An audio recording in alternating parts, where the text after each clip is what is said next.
Setting up your hosting is going to be one of the first steps to getting your website online, especially if you're designing the site yourself or someone's going to be designing it for you. So we're going to go ahead and show you how to get that set up.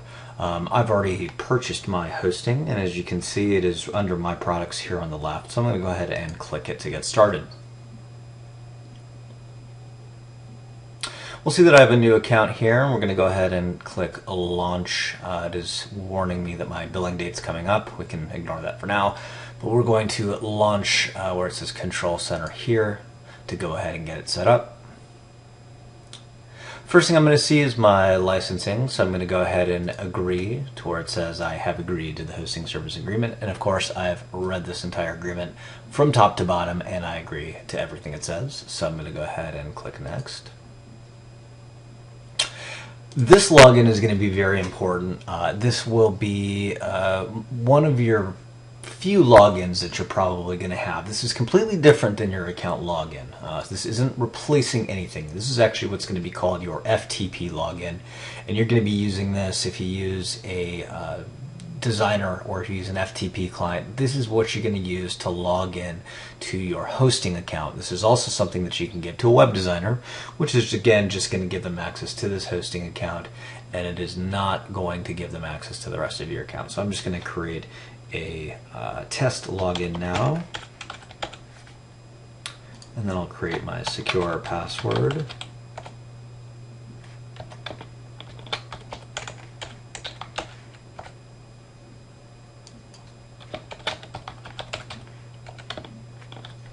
And then I'll click next. Now, what this is going to essentially do now is give me some account details, and it's going to give me the domains that I have that are eligible for this account. And I'm just going to go ahead and select the first one, which is skinnyhost.info, and then I'm going to click next down here on the lower right hand corner.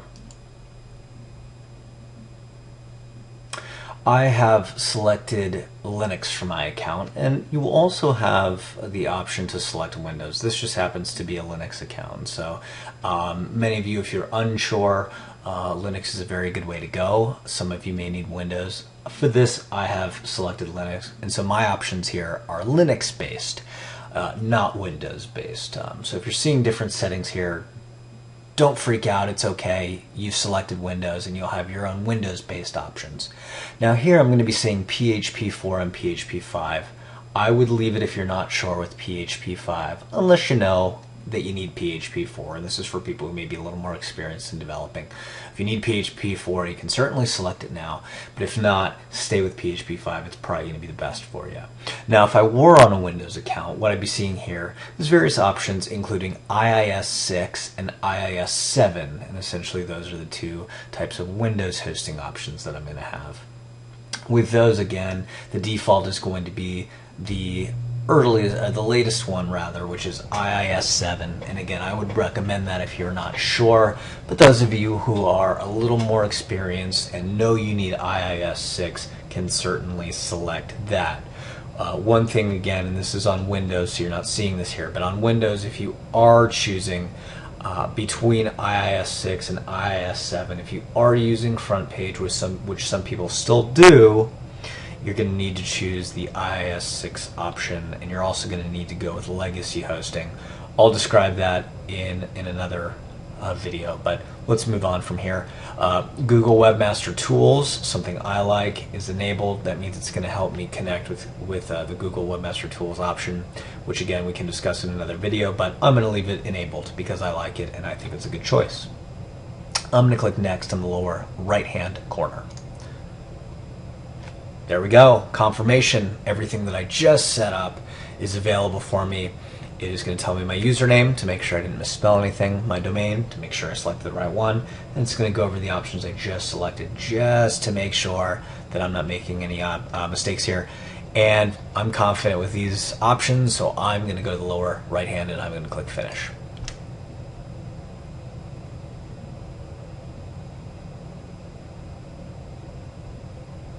And that's it, folks. We've done it. We set up hosting. How long did it take me? My counter's telling me it took me 4 minutes, but I did talk a lot during that, so it shouldn't take you really too long. It should take you a couple minutes to set up. And again, We're not seeing that it's too difficult. It's telling me that my account is pending setup now. Expect for this to take a little bit. It's probably going to take about 24 hours for this to be ready for you to use. And don't worry about that. That's normal. When it is set up, when my account here is set up, I'm actually going to go over what to do from that point on. But up till then, that's a skinny on setting up hosting.